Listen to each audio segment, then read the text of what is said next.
Eh bien, bonjour à tous. Merci beaucoup d'être aussi nombreux. Aujourd'hui, on va vous parler d'informatique quantique et plus particulièrement de l'application que ça a dans la crypto que vous pouvez connaître. Alors, si la crypto, ça vous effraie, si l'informatique quantique, ça vous effraie, normalement, on a fait en sorte de repartir un peu des bases pour l'un comme pour l'autre. Donc ça devrait aller. Et au pire, on aura une session de questions-réponses à la fin, et après, on reste de toute façon toute la journée, si vous voulez venir en parler. Alors, avant de commencer, on va peut-être un peu se présenter. Hello, donc moi c'est Mathis, je bosse chez Coding Game, alors une boîte que vous connaissez peut-être, des petits jeux de programmation. On fait aussi, voilà, c'est le business de Coding Game, c'est aussi de vendre des tests avant le recrutement technique de notamment développeurs et développeuses. Et moi, Clément, donc on est frères, et je travaille chez Isograd, qui est une boîte concurrente de Coding Game, où on fait aussi des tests, et vous nous connaissez certainement pour les concours du meilleur dev de France ou la Battle Dev. Voilà, c'est moi. Alors, euh, pour commencer, vous allez peut-être penser que l'informatique quantique, c'est un peu la blockchain, mais pour les nerds. C'est un peu le buzzword un peu à la mode pour faire cool kid. Euh, la réalité est quand même tout autre. Il y a quand même beaucoup de monde qui s'y intéresse, c'est des gens très sérieux, en premier rang desquels IBM depuis des décennies d'ailleurs. Ça a aussi donné lieu à plusieurs médailles plusieurs prix Nobel, pardon, dont un assez récent avec Serge Haroche, un Français, Cocorico. Microsoft aussi commence à s'y intéresser. Il y a aussi des programmes supranationaux et nationaux, notamment il y a 1 milliard qui a été euh, mis sur la table par l'Union européenne spécifiquement pour développer l'informatique quantique. Euh, les États-Unis aussi s'y intéressent beaucoup et plein d'autres très grands acteurs. Voilà, on va un peu passer vite, mais il y a beaucoup d'acteurs très sérieux qui s'y intéressent en backstage. De quoi est-ce qu'on va parler aujourd'hui? On va parler déjà de l'informatique quantique, un peu qu'est-ce que c'est, qu'est-ce qu'il y a à retenir dessus. Ensuite, on va parler de la crypto quantique, qu'est-ce que ça change pardon, l'informatique quantique, qu'est-ce que ça change pour notre crypto de tous les jours que vous connaissez, celle qui sert à avoir des connexions sécurisées à Internet ou pouvoir payer, etc. Peut-être qu'on précise cryptographie hein, chez nous. Oui. Euh, Ensuite, on va un peu essayer de discuter de comment se prémunir de ces attaques-là par informatique quantique sur nos systèmes modernes. Et enfin, on va aborder un dernier thème qui n'est pas du calcul quantique, mais qui est utiliser d'autres effets quantiques pour créer des nouveaux systèmes cryptographiques et en fait utiliser un nouvel effet pour avoir des connexions sécurisées. Alors, pour commencer, l'informatique quantique. L'informatique quantique, une des motivations, c'est pas la seule, mais une des grandes motivations, c'est la loi de Moore. Alors vous la connaissez tous, je pense, qui est cet effet que on double la puissance de calcul tous les 18 mois, enfin on double le nombre de transistors dans notre chip tous les 18 mois. Alors pour l'instant c'est assez respecté. Euh, c'est assez respecté, mais on prévoit quand même que ça s'arrête à un moment pour une bonne raison, qui est l'effet tunnel. Alors c'est un autre effet quantique qui n'est pas utilisé en calcul quantique, qui est un effet que quand on réduit la taille là, en gris d'un isolant, s'il devient trop petit, en fait, vous allez avoir des fuites de courant. Bon, ça se comprend assez bien que voilà, plus notre isolant est petit, plus va y avoir de fuites. Mais en fait, même si vous avez un isolant parfait, vous allez quand même avoir un tout petit peu de fuite. Ça s'appelle l'effet quantique, l'effet de tunnel quantique, le tunneling. Et donc, ça, c'est ça qui empêchera à un moment donné qu'on fasse des chips de plus en plus petits, qu'on rajoute de plus en plus de transistors dans nos processeurs actuels, sans avoir des processeurs qui font 4 mètres carrés. Donc on estime que la loi de Moore arrivera à terme, ne sera plus vraie aux alentours de 2025-2030. Alors comment est-ce qu'on arrivera quand même à avoir toujours plus de puissance dans nos ordis et téléphones, etc. Le premier effet, et c'est celui sur lequel tout le monde se penche, c'est essayer de réduire ce bruit, cette fuite de courant en fait, qu'il y a derrière, enfin, quand on réduit la taille de nos chips, la taille de nos processeurs, euh, avec notamment d'autres alliages pour les isolants. Enfin, voilà, c'est surtout du matériau.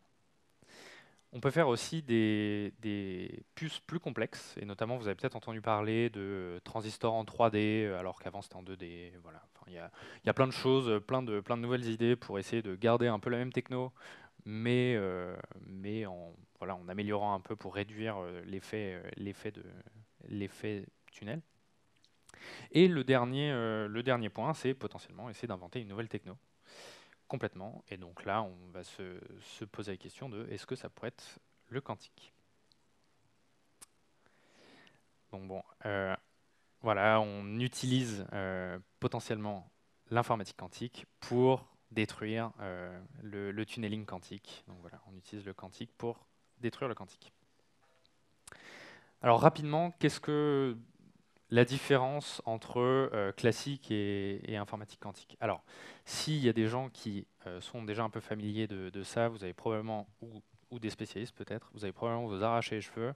Le but, c'est vraiment de faire de la vulgarisation, donc il y a plein de choses qui sont simplifiées, mais voilà, c'est pour vous donner quelques billes quand même. Donc l'informatique classique, c'est ce qu'on va avoir à gauche, c'est un bit, tout le monde connaît, c'est soit 0, soit 1. Un qubit, un bit quantique, c'est un état de 0 et de 1 combinés. Alors on entend souvent entre 0 et 1, c'est pas tout à fait vrai, en réalité c'est vraiment 0 et 1 combinés. L'autre particularité, c'est que une fois qu'on mesure un qubit, il sera forcément à 0 ou 1. Ça veut dire que pendant notre phase de calcul, tant qu'on ne le mesure pas, il peut être les deux à la fois. Mais une fois qu'on va le mesurer, il va forcément s'écraser, il va collapse, sur soit 0, soit 1. Donc l'avantage, c'est qu'on peut calculer deux possibilités à la fois par qubit, mais on n'a le droit qu'à une seule mesure. Vous allez me dire, ouais, mais si on double, si on a le droit de faire un calcul sur deux valeurs à la fois, en fait, on fait que x2. En fait, pas du tout. Ce qu'on fait, c'est plutôt que de passer à n bits, plutôt que de pouvoir calculer n états différents, on va pouvoir calculer 2 puissance n états, parce qu'à chaque fois qu'on va rajouter un qubit, en fait, on va rajouter le double de possibilités de calcul. Donc à chaque fois qu'on va faire un calcul, on va pouvoir, à chaque fois qu'on va rajouter un qubit, on multiplie par 2 effectivement la puissance de calcul. Donc vous voyez que voilà, avec un seul qubit, on peut avoir un calcul sur deux états à la fois, et avec 100 qubits, on peut avoir 2 puissance 100 calculs, entre guillemets, calculs d'état à la fois. Alors, pour cette slide, c'est pas tout à fait vrai. En réalité, on a un peu moins parce que nos qubits sont pas parfaits. On en parlera juste après sur qu'est-ce que c'est actuellement l'informatique quantique de nos jours. Mais voilà, l'idée c'est ça, c'est vraiment qu'on a un speed-up exponentiel. Voilà, donc c'est vraiment ça les deux concepts clés à retenir. C'est puissance de calcul exponentielle en nombre de qubits et une seule mesure. On a le droit qu'à une seule mesure. Ça va être important pour la suite. Alors, maintenant, l'informatique quantique de nos jours. Alors, l'informatique quantique existe. On a des calculateurs qui le font. Certains se vantent même d'ailleurs d'avoir des chips qui sont déjà intégrables. Ça, on ne sait pas vraiment si c'est vrai, mais en tout cas, ce qu'on sait, c'est qu'il y a effectivement des ordinateurs qui sont utilisables, notamment celui-là, qui est celui d'IBM. Ils en sont assez fiers d'ailleurs, ils le ramènent à peu près sur tous les salons, donc c'est pas impossible que vous l'ayez déjà vu. Mais on a quand même pas mal de problèmes à l'heure actuelle, c'est que les qubits sont très fragiles, ce qui fait qu'on ne peut pas faire des calculs trop longs avec, de l'ordre de la minute, de la dizaine de minutes max, mais on ne peut pas faire tourner trop longtemps. Les algos à faire tourner dessus sont extrêmement complexes et changent vraiment de paradigme. Ça, on le verra après. Et enfin, il y a un problème, c'est qu'il faut connecter les qubits entre eux, il faut les intriquer, et ça demande aussi beaucoup de contraintes physiques notamment, et par exemple de les maintenir là à 0,01 Kelvin Donc essentiellement, en fait, ce gros truc-là, c'est un frigo. C'est pas un calculateur. La puce, elle est vraiment microscopique dedans. Et tout ça, c'est juste un méga frigo pour maintenir tout ça. Alors, où est-ce qu'on en est? Comme je vous disais, en fait, il y a une grande mesure qui est importante, c'est le nombre de qubits. Donc, plus vous avez de qubits dans un chip, plus vous allez pouvoir faire des calculs intéressants. Et il y a quand même un autre facteur qui est là le taux d'erreur. Parce qu'en fait, les qubits, comme je disais tout à l'heure, ils sont assez fragiles et en fait, on a un taux d'erreur qui est encore assez élevé par qubit. Parce que des fois, enfin voilà, soit il se désynchronise en fait du reste du système et il devient inutilisable et il donne une mesure fausse. Donc sur ce graphe, en fait, on va avoir un tableau un peu de ce qui est intéressant. On va dire au-dessus d'1% d'erreur, le chip devient complètement inutilisable. En dessous de 100 qubits, c'est pas non plus intéressant parce qu'on a la capacité de calcul à l'heure actuelle sur nos serveurs classiques de simuler des effets quantiques, donc ça n'a vraiment aucun intérêt. C'est quand on commence à rentrer dans cette zone verte qu'on commence à avoir des choses intéressantes. Et où est-ce qu'on en est à l'heure actuelle? On est vraiment à la limite de rentrer dans la zone verte. On arrive à avoir une centaine de qubits. Alors bon, ça c'est un peu la course à qui a la plus grosse entre Google, les Chinois, etc. Enfin, vous avez sûrement entendu parler de cette course au qubit, à dire nous on en a 55, nous on en a 120, bref. Mais on a des taux d'erreur qui sont encore extrêmement élevés, qui rendent en réalité ces expériences euh, assez peu utiles, on va dire, à des applications réelles concrètes. Alors maintenant, ce qu'on va voir, c'est on va voir comment, avec cet outil, avec ce nouvel outil, comment est-ce qu'on peut créer des algorithmes qui viendraient attaquer nos systèmes classiques, nos systèmes cryptographiques classiques. Et ça vous donnera aussi une idée de comment sont construits certains algos utilisés dans l'informatique quantique. On va commencer par l'algorithme de Shor, que vous connaissez peut-être au moins de nom, qui est probablement le plus connu. Et on va commencer par une petite intro sur la crypto. La crypto moderne se base énormément sur un grand concept qui est cette opération, qui est multiplier deux nombres premiers entre eux. Alors, multiplier deux nombres premiers entre eux, c'est très facile. Par contre, à partir d'un nombre n où on sait que c'est la décomposition qui se décompose en deux nombres premiers, c'est extrêmement difficile de retrouver ces deux nombres premiers-là sans tous les tester, quoi, en gros. Avec un exemple, vous savez très bien faire 2017 fois 2027, qui sont deux nombres premiers. Par contre, si je vous donne 4 millions, machin truc, ça va être extrêmement difficile pour vous de me retrouver ces deux nombres. Et tous nos systèmes, beaucoup de nos systèmes cryptographiques actuels se basent là-dessus. En gros, on peut tranquillement transférer ce truc-là parce qu'on pense fortement que ces deux nombres initiaux vont rester secrets. En 1994, on a ce bel homme, Shor, donc, qui travaillait dans un labo du MIT et de Bell Labs sur justement cette nouvelle techno. Et donc lui, il était là avec essentiellement papier-crayon, hein, parce que la techno n'existait pas, mais c'était vraiment, hypothétiquement, on savait à peu près que on pourrait faire une machine quantique et comment est-ce qu'on pourrait l'exploiter. Donc lui, vraiment, avec un tableau blanc, il essayait de trouver des algos. Alors, il a essayé de trouver un algo justement pour le problème dont je parlais avant, retrouver à partir de n, p et q. Alors là, ce qui va nous intéresser, c'est voilà, trouver un diviseur de n. Alors, on va faire un tout petit peu de maths, mais normalement ça devrait aller. Pour ceux qui sont vraiment allergiques, on a rajouté une petite calculette. Voilà. Donc si vous n'aimez pas les maths, bouchez-vous les oreilles tant que la calculette est là. Alors, l'algo de Shor, il se base sur un concept statistique mathématique qui est relativement connu dans la théorie des nombres, qui est, là, on va prendre un nombre A au pif, plus petit que n, mais c'est tout. On va trouver un entier P tel que A puissance P modulo N est égal à 1. Alors, je ne vous dis pas encore comment, mais voilà. Et si on arrive à trouver un P comme ça, ce qu'on sait, c'est que A puissance P sur 2 moins 1 ou plus 1, on a un peu plus d'un tiers de chance que ce soit un diviseur de N.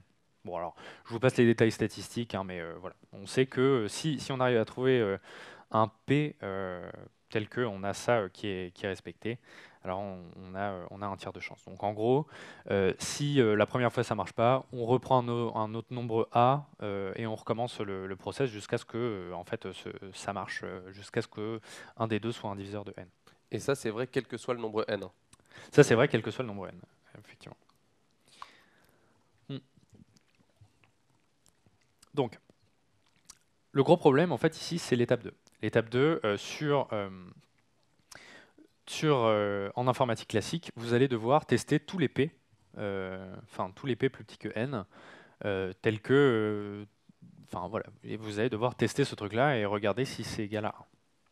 Donc cet algo est vraiment pas du tout intéressant en informatique classique.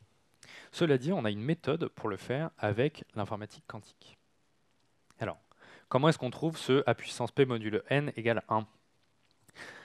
En informatique classique, on les calcule tous. On ferait A modulo n, A au carré modulo n, A au cube modulo n, etc., etc. Donc là, on va tous les calculer. Il y a une propriété, alors pour ceux qui ont fait un tout petit peu de maths, ça va vite paraître évident. Pour les autres, c'est pas très grave. Mais en fait, on va retrouver une périodicité. Donc là, on sait que on a A puissance P modulo n égale 1, parce que c'est voilà, ce qu'on cherche. Et en fait, la beauté de la chose, c'est que on va avoir une période comme ça, et après P, ça va recommencer. Après P, on va avoir, voilà, on va retourner à 13, 25, etc. jusqu'à 1. Donc en fait, on va avoir une périodicité comme ça dans nos résultats. En fait, ce qu'on va faire avec l'informatique quantique, c'est qu'on va calculer tous ces états à la fois, on va faire tous ces calculs en parallèle, mais on a le droit qu'à une seule mesure. Et on ne peut pas dire tu me sors le calcul qui me donne juste 1, ça malheureusement c'est pas possible. Par contre, ce qu'on peut faire, c'est une mesure de fréquence. Ça, on est capable de le faire avec des petites manips quantiques. De dire tu me trouves, je te donne plein d'états et tu essayes de me trouver la fréquence dans mes états. Et donc là, en fait, avec une seule mesure de fréquence, on va trouver l'écart entre la P et 2P, qui est pile poil P, et donc on va retrouver cet entier-là qui nous intéresse. Alors en réalité, ça ne se fait pas en une seule opération, c'est une série d'opérations, mais en tout cas, ce qu'il faut retenir, c'est que c'est infiniment plus rapide que ce qu'on a actuellement avec nos ordinateurs classiques, où on serait obligé de dérouler toute la liste. Et donc, quelque part, on a résolu notre problème. Donc, avec ce petit algo et l'informatique quantique qui nous permet de faire cette opération-là, on a réussi à péter nos systèmes cryptographiques modernes. Et donc, voilà, on a pété RSA, Diffie-Hellman et grosso modo tout El-Gamal derrière. Alors, la puissance dont on a besoin pour pouvoir péter des clés de n bits, c'est n qubits, grosso modo. Donc pour une clé de 2048 bits, qui est un peu un standard aujourd'hui, il nous faudrait 2048 qubits, et on en est vraiment très très loin. Et encore, ça c'est dans le meilleur des cas. Aujourd'hui, l'état de l'art, c'est ça. C'est les nombres que je vous ai montrés au tout début, qui requièrent 16 qubits. En réalité, c'est même pas tout à fait vrai parce qu'on avait designé spécifiquement une machine quantique avec précisément 7 bits pour calculer précisément ce truc-là. Là, à l'heure actuelle, on n'a aucun système qui est capable de nous dire, sans connaître la taille de nos entiers de base, de faire cette décomposition. Pour l'instant, on est capable de faire 21, et c'est l'état de l'art. Mais 35, pour l'instant, on n'est pas capable de le lire. Donc on a un peu de marge. L'état de l'art, pour vous montrer un peu vraiment ce qu'on est capable de faire, non plus avec des qubits parfaits, parce que là, là les 16 bits, les 16 qubits, ça suppose que les qubits sont parfaits. En réalité, on est obligé d'en avoir toujours un peu plus, en gros, de marge, euh, au cas où ils sautent ou ils se désynchronisent, voilà. Là, ce qu'on est capable de faire aujourd'hui, donc ça, c'est des papiers qui datent d'il y a pile un an, donc vraiment, c'est encore relativement frais. Pour une clé de 2048 bits, on est capable de le faire, on a un algo qui est capable de le casser en 8 heures avec 20 millions de qubits. 20 millions de qubits, encore une fois, l'état de l'art pour l'instant, c'est vraiment dans le meilleur des cas 200 qubits, donc on a encore un tout petit peu de marge. Et un autre papier de recherche là qui a été fait en France là, par le CEA et le CNRS, qui date aussi d'il y a à peu près un an. Qui réduit un peu ce nombre-là. Donc toujours avec des clés de 2048 bits, mais avec 13 000 qubits, donc ce qui est quand même beaucoup plus intéressant. On en est encore très loin, mais voilà. Mais ça prend 6 mois. Donc là aussi, l'état de l'art, c'est juste pour vous dire qu'on on est quand même assez serein que ça va pas être pété tout de suite. Donc faut pas non plus jeter tout RSA et tous les Diffie-Hellman en l'air. Yes. Alors moi je vais vous parler de la deuxième attaque principale qui est mise en œuvre grâce à des machines quantiques. C'est l'algo de Grover. Alors voilà, on a vu Shor. Grover, il s'applique dans des domaines différents. Il est moins mathématique. Là, le RSA, voilà, c'est très basé sur des opérations de multiplication, de factorisation et tout ça. Grover, c'est un algorithme qui est extrêmement polyvalent. Il va marcher sur énormément de cas d'usage en fait. Le principe, il est simple, c'est on a une boîte noire ici. C'est une fonction. C'est la fonction qu'on va chercher à craquer.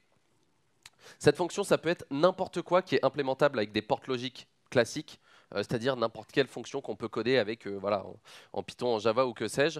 On prend une fonction qui a n bits en entrée, donc on peut lui donner à peu près ce qu'on veut. Cette fonction, elle va juste renvoyer oui ou non.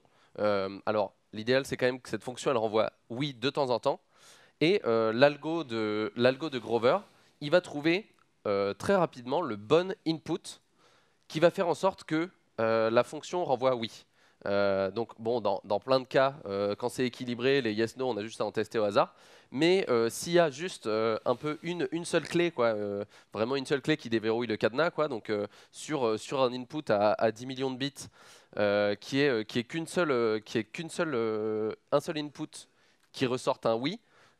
Ici, eh ben, ça va être intéressant de trouver laquelle sans avoir à faire du reverse engineering ou quoi, parce que bah, souvent, c'est des fonctions cryptographiques qui sont très complexes.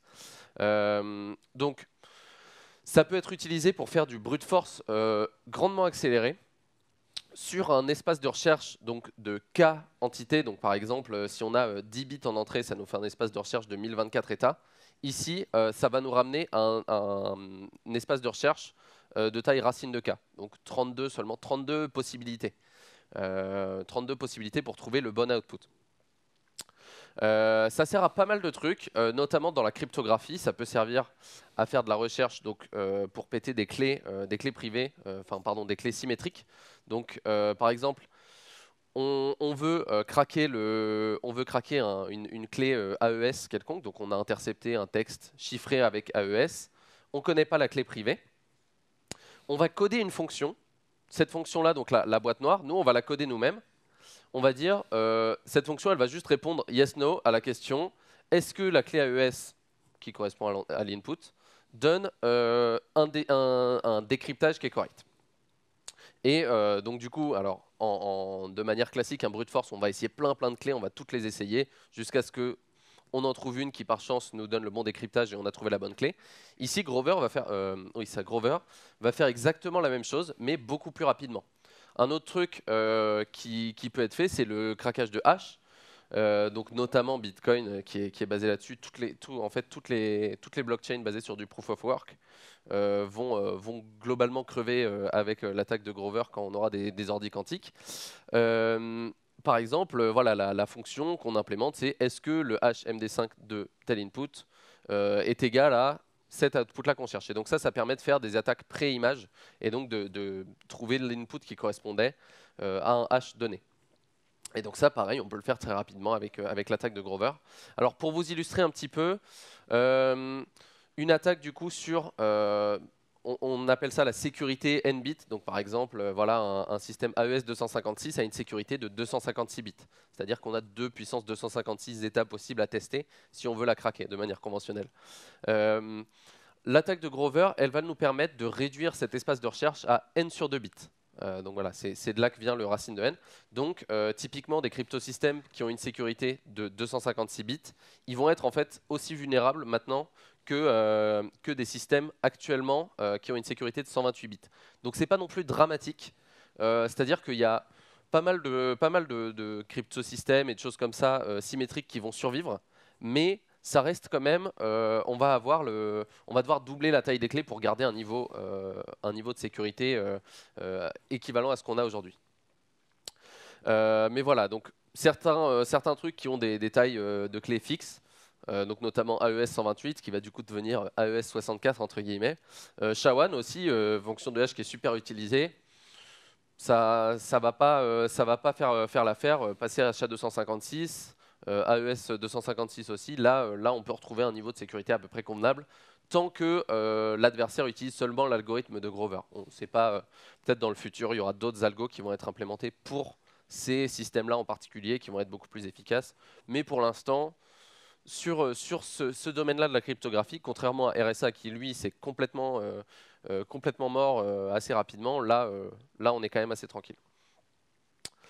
Alors, on avait dit aussi au début, Clément vous disait que les algos quantiques, c'est difficile à faire. C'est difficile à crafter parce qu'effectivement, on n'est pas du tout dans le même truc de on va avoir des instructions, des if, des else et des choses comme ça.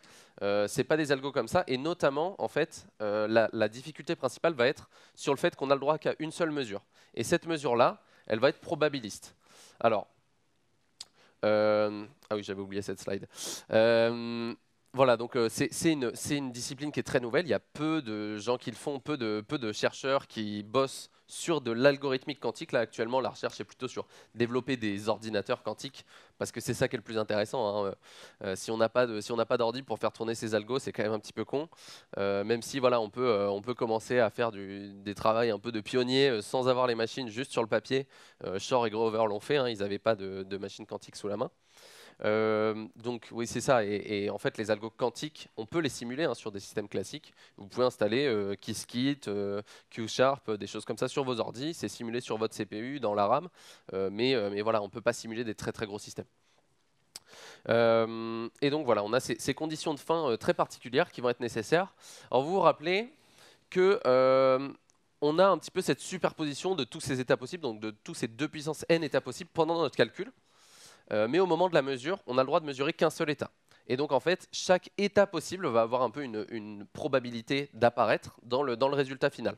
Et on a le droit de faire une seule mesure, donc on va faire un tirage aléatoire en fonction de la densité de probabilité. Voilà, je vous montre ici par exemple. Donc ça, c'est tous les états. Donc on a un système à 3 qubits, un algorithme à 3 qubits. La probabilité qui sorte en sortie. Voilà. Bon, on détaille pas l'algo, on s'en fout un petit peu de ce qu'il y a derrière. Si on avait un algo comme ça, on fait une mesure, et ben, il va tirer au hasard, par exemple, on va avoir 1, 0, 0, qui a 16% de chance de se produire en sortie.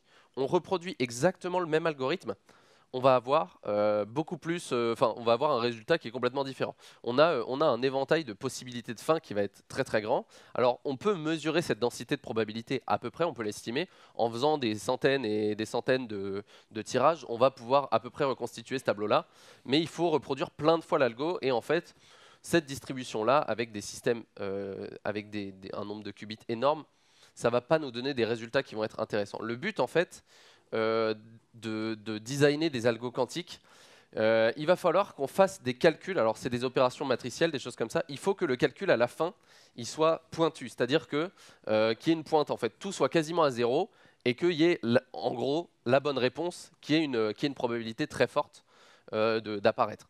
Et ça, du coup, bon, dans ce cas-là, bah, voilà, on a quasiment garanti de trouver 1, 0, 1 et on va répéter 4-5 fois le calcul pour juste se confirmer que c'est effectivement ça la bonne réponse et qu'on n'a juste pas été malchanceux. Et ensuite, voilà, ça nous donne le résultat. Je simplifie, je grossis le trait du fonctionnement des algos quantiques et tout ça, mais les conditions de sortie sont vraiment on a besoin de designer des algos qui vont en plus avoir cette sortie-là, qui va avoir cette propriété-là. Et donc sur des systèmes à énormément de qubits, il va falloir très bien calculer ces opérations pour que ça marche, ce genre de truc. Voilà. Donc, je te rends ça.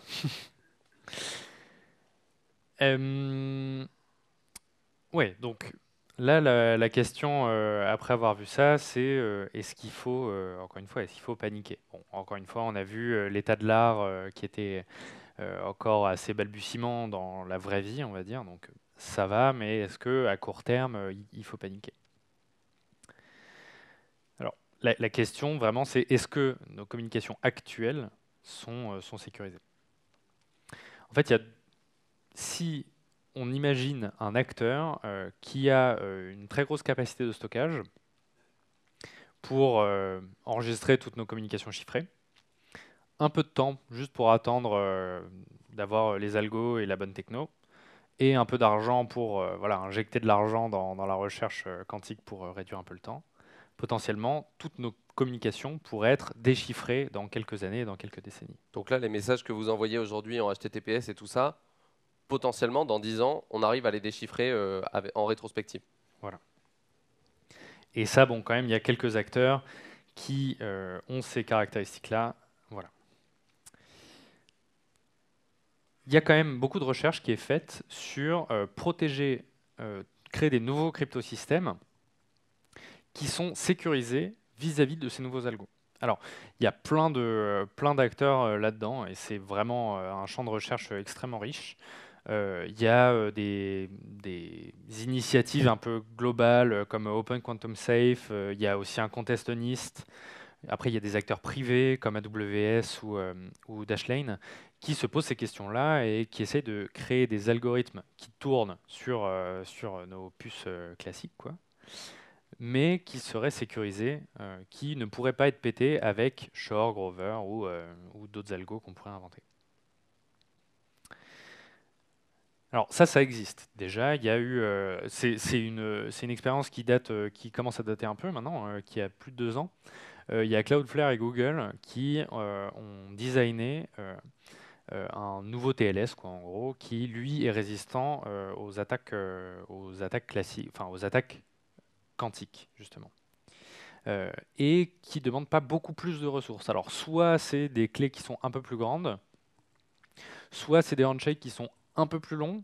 Mais finalement, on reste quand même dans du raisonnable, hein. Et ça a été mis en place à grande échelle dans Chrome pour tester en fait ça. Alors ils avaient mis cet algo-là et quand même ils avaient mis une couche de TLS classique par-dessus pour être sûr et certain que ce soit au moins aussi sécurisé que les communications classiques. Mais voilà, c'est des technos qui existent et qui sont vraiment pas déconnantes au niveau pour industrialiser.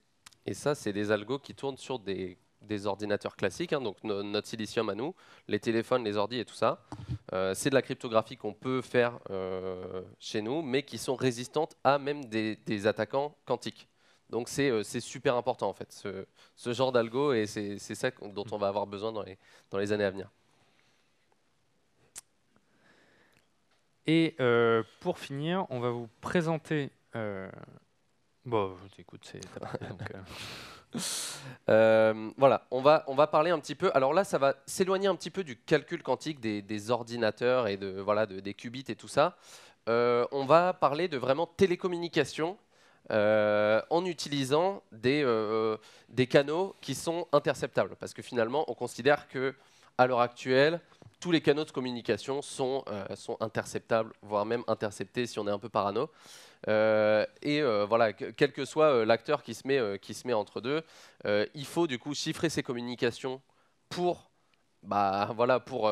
réussir à communiquer de manière discrète et que ce soit pas intercepté. Donc même si le signal est écouté par des espions, on a quand même la communication qui est chiffrée. On va quand même avoir des problématiques, notamment sur les échanges des clés et tout ça. Le canal, il faut considérer qu'il est tout le temps écouté. Et donc, on va pouvoir rajouter un petit truc qui va nous permettre de sécuriser en plus ces canaux avec une couche supplémentaire de protection. Alors, le cryptosystème parfait, je vous le présente comme ça. Voilà, ça c'est le truc dont tout le monde rêve. Le jour où vous avez ces 4 éléments, vous êtes milliardaire. On a du coup, alors, il faut que l'entropie de la clé soit supérieure ou égale à l'entropie du message. Bon, voilà, c'est en gros le nombre de bits de la clé doit être plus grand que le message. Déjà, ça c'est un petit peu irréaliste, mais ok. Il nous faut un schéma de partage de clés qui soit parfait, c'est-à-dire que il faut que la clé, donc les deux personnes d'un bout à l'autre de la communication, ils aient un moyen de partager une clé. Donc de s'envoyer une clé, donc on fonctionne avec clé privée, clé publique. Ensuite, on fait Diffie-Hellman pour se partager une clé symétrique. Voilà, il faut que ce système-là il soit incassable. Bon, on l'a vu depuis tout à l'heure qu'il est clairement pas incassable ce truc-là. On a besoin aussi de l'authentification. Bon, ça c'est un problème un peu compliqué.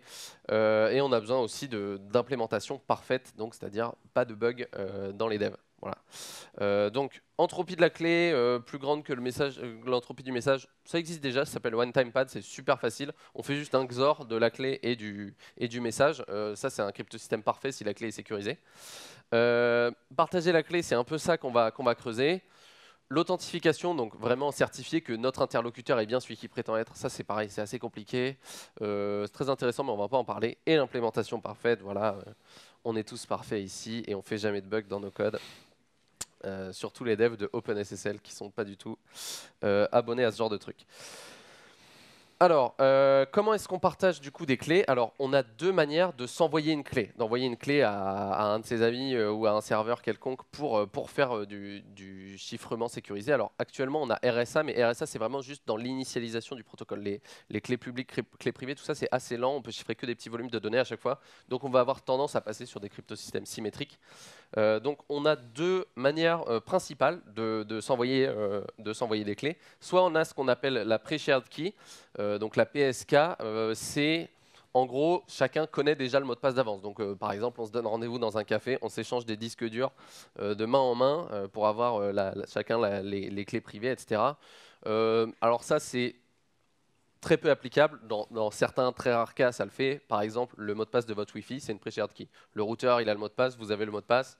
Et du coup, c'est comme ça que vous arrivez à vous mettre d'accord sur la sécurisation de l'échange. Sinon, dans la grande majorité des cas, on va faire ce qu'on appelle un key exchange. Donc, en gros, on s'envoie, moi j'envoie une donnée à l'autre, l'autre m'envoie une donnée. En interceptant juste ces deux données individuelles, on ne peut pas reconstituer la clé, mais par contre, chacun en ayant la clé de l'autre, vu qu'on garde un petit bout du secret, on arrive à avoir une clé commune qui n'est pas interceptable par le canal. Bref, c'est un peu complexe tout ça. Je vais vous faire des dessins juste après. Donc si on utilise du OneTimePad en utilisant la clé pré-partagée, déjà il faut stocker, il faut être prêt à, si j'envoie par exemple un fichier de 1 giga, il faut que j'ai 1 giga de clés que je consomme et que je n'utilise qu'une seule fois. Bon, c'est complètement irréaliste et on peut accessoirement pas communiquer avec des nouvelles personnes non plus. Parce que à chaque fois, il faut qu'on se partage la nouvelle clé, qu'on se rencontre physiquement pour s'échanger les clés. Donc, il nous reste que sur des communications réseau Internet classiques, un key exchange, notamment Diffie-Hellman, qui est le truc qui est utilisé partout. HTTPS, c'est ECDH, donc la version courbe elliptique de Diffie-Hellman. Ça, l'algo de Shor, on l'a vu, poubelle. Est-ce que vous vous souvenez de ce truc-là, là, la sphère de blocs? On peut utiliser aussi des effets quantiques, de la superposition quantique, pour des échanges sécurisés. Alors, comment est-ce qu'on fait? Je vous montre le setup de notre expérience. C'est une méthode de distribution des clés, donc la QKD, on appelle ça, qui s'appelle BB84. Alors, à pas confondre avec le petit robot dans Star Wars. Notre setup, c'est ça. Donc, on a deux ordis qui veulent communiquer. On va avoir un channel classique, donc le réseau Internet tout ce qu'il y a de plus normal, et un channel quantique. Alors ici, ça va être de la lumière polarisée, donc c'est des fibres optiques ou des communications directement visuelles. La Chine, notamment, a des satellites qui permettent de transmettre des données comme ça de lumière polarisée. Donc ça va être une espèce d'internet secondaire sur lequel on va faire passer de la lumière. Alors, l'inconvénient de ce truc-là, de ce canal quantique, c'est que la donnée qu'on va pouvoir transmettre grâce à BB84, elle est aléatoire. Du coup, on ne va pas pouvoir envoyer des messages grâce à ce truc-là. Mais ce qu'on peut faire, les données aléatoires, c'est super pratique pour se partager des clés, pour envoyer des clés sécurisées à son interlocuteur. Donc, du coup, on va utiliser ces bits aléatoires comme une clé Et ces bits aléatoires, on va pouvoir, alors ils ne sont pas ininterceptables, mais on va pouvoir détecter quand ils sont interceptés. Vous allez voir comment. Donc ici, pour l'information qu'on transmet, donc ça va être de la lumière polarisée, donc c'est vraiment des photons. Juste, on envoie un seul photon, alors ça c'est la théorie, en vrai on envoie un tout petit paquet. Les photons, ils vont avoir du coup ce qu'on appelle la base, donc c'est leur orientation de base, c'est-à-dire soit ils vont être polarisés en diagonale, soit ils vont être polarisés en verticale horizontale. Donc on a ce qu'on appelle la base, on a aussi la valeur, donc la valeur c'est un bit 0 ou 1 au hasard. Enfin, donc en combinant ces deux-là, on va pouvoir du coup définir 4 états de photons qu'on va pouvoir transmettre. L'émetteur, il va envoyer des valeurs au hasard. Il va choisir au hasard donc, la base et la valeur, et il va les envoyer au hasard.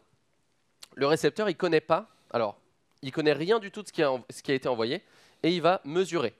Donc lui, il va choisir des bases de mesure, donc c'est-à-dire, il va choisir s'il mesure avec un filtre X ou un filtre plus, il va voir s'il choisit le bon filtre, il va récupérer l'information. Donc là, par exemple, il y a un 1 qui a été émis en base diagonale. Le récepteur, il choisit la base diagonale sans savoir que le bit a été envoyé dans cette orientation-là. Et du coup, il récupère le bit original. Ici, on va avoir le 1 qui est récupéré là. Pareil, ici, bon, c'est un 0 qui a été émis donc sur la base verticale horizontale. La base qui a été choisie par le récepteur, c'est la base plus. Il va récupérer le 0, donc il va réussir à extraire la bonne donnée. Donc si le récepteur arrive à deviner pour un bit donné la bonne base, il va récupérer systématiquement la bonne valeur. Si par contre il se trompe de base, alors là j'ai mis qu'il se trompait systématiquement sur les 6 bits qui sont émis, il va récupérer une donnée aléatoire, il récupère un bit aléatoire. Ça c'est super important, et il y a une autre propriété qui est très importante qui est, à partir d'une donnée, on est obligé de choisir dans quelle direction on la mesure, on ne peut pas savoir dans quelle direction elle a été émise, il faut forcément la mesurer, donc choisir la base, et donc potentiellement détruire l'information, parce qu'une fois qu'on mesure le photon en base diagonale, on le mesure avec une base plus, il va être coercé, donc il va être forcé à devenir un photon dans la base plus. Il ne va pas rester en diagonale et on ne peut pas copier cette information-là. Donc ce qu'on va faire, c'est on considère donc notre intercepteur, là, dans le setup que je vous montrais, l'intercepteur il peut écouter le canal classique, mais il peut surtout écouter le canal quantique. Le canal quantique, c'est celui sur lequel sont transmises toutes ces infos-là. On a du coup donc Alice et Bob, les deux interlocuteurs classiques de la cryptographie. On a Eve qui va intercepter. Eve, elle ne connaît pas la base avec laquelle Alice a émis son bit 0 en diagonale. Elle va dire oh bah moi je vais essayer de mesurer, je vais mesurer cette info-là, donc ce bit de la clé. Je vais essayer de le mesurer. Eve, elle se trompe. Elle prend la base plus. Elle va du coup détruire l'information. On ne peut pas copier un photon comme ça. Elle va détruire l'info, elle récupère un 0, elle se dit ah bah c'était un 0 en base plus, du coup je réémets un 0 en base plus, hop, bit, du coup le bit il passe comme ça, l'info, le photon il devient polarisé dans cette direction-là. Bob, qui avait cette base de mesure-là, il va du coup récupérer une donnée aléatoire parce qu'il n'est pas dans la bonne base non plus, et donc là il récupère un 1. Et donc là on voit que même si la base d'émission et de réception sont les mêmes, s'il y a un intercepteur, le bit il est passé de 0 à 1 de temps en temps. Parfois l'intercepteur peut avoir de la chance, soit ne pas se tromper de base, soit voilà, et du coup récupérer le bon truc. Du coup voilà, ce qu'on va faire, le process est assez simple, on envoie, donc Alice va envoyer ces infos là, donc choisit aléatoirement la base et la valeur. Et la personne qui réceptionne va choisir des bases de mesure au hasard. Va récupérer des données. Alors il y en a où il se trompe sur la base, donc il ne va pas récupérer la bonne donnée. Le truc qu'il faut retenir, c'est que si la base est bonne, le bit sera le même. Et donc là, ce qu'on va faire, on élimine, donc on se partage les bases. Alice dit à Bob, moi j'avais choisi du coup telle base pour t'envoyer. Bob dit, ah ouais, moi j'ai mesuré avec telle base. Donc ceux où ils n'étaient pas en accord sur les bases, ils sont jetés à la poubelle. Ces bits-là, c'est des bits aléatoires, donc on s'en fout. Ils ont été mesurés n'importe comment. Et donc là, on va considérer que c'est exactement la même donnée qui est, donc s'ils ne se sont pas trompés de base, c'est exactement la même donnée qui est des deux côtés. Et ce qu'on va faire, c'est qu'on va prendre un bit sur deux. On va dire ça c'est de la vérification, donc on va se le partager. Alice va dire, ok, moi le premier bit, je t'avais envoyé un 0, qu'est-ce que tu as reçu? Il dit, ouais, j'ai reçu un 0, c'est bon. Et donc là, on sait que c'est bon. Pareil pour celui-là, pareil pour le dernier. Et les bits entrelacés, alors on choisit un peu comme on veut, mais un bit sur deux va servir à la clé. Donc ça, c'est des bits qu'on ne va pas envoyer sur le réseau. Et ça, grâce à ça, s'il y a une interception, s'il y a un bit de vérif, par exemple, qui était à 0, Alice dit ouais, moi je t'avais envoyé un 0. Bob il dit bah oui, moi aussi j'ai mesuré en base croix, j'ai reçu un 1. Ça veut dire qu'il y a quelqu'un qui est en train d'écouter le canal. Voilà. Donc avec n bits de vérification, la proba de détecter un attaquant, quelqu'un qui intercepte, elle est de 1 moins 0 puissance, 0,75 puissance n. Donc en gros, avec même seulement 100% de bits de vérification, ça nous donne une chance sur je sais pas combien que l'attaque ne soit pas détectée. Voilà. Donc pour résumer rapidement, voilà, le BB84, c'est ces trois propriétés-là. Donc on utilise des effets quantiques pour partager des clés, qui sont utilisées après dans des systèmes classiques. C'est interceptable, le canal optique reste interceptable, mais on peut détecter s'il y a une personne qui écoute. Et après, ces clés-là qu'on a partagées, on les utilise dans des cryptosystèmes classiques. Alors, on a déjà dépassé le temps, donc les key takeaways, il y a plein d'inconnus, mais c'est a priori, ça peut être un grand bouleversement pour la tech en général, particulièrement la crypto, mais dans d'autres champs aussi. On peut prendre, comme on l'a vu, notamment sur ce dernier exemple, l'informatique quantique et les effets quantiques pour créer des nouvelles choses assez sympas, et donc on peut le prendre comme un allié. Alors, vraiment très rapidement, du coup, cette conclusion, mais voilà, on a déjà dépassé de presque 1 minute. On n'a pas du tout le temps pour des questions, mais si vous en avez, on se retrouve soit dehors, soit sur Twitter. N'hésitez pas à nous envoyer des messages, on essaiera de répondre à tout. Merci beaucoup.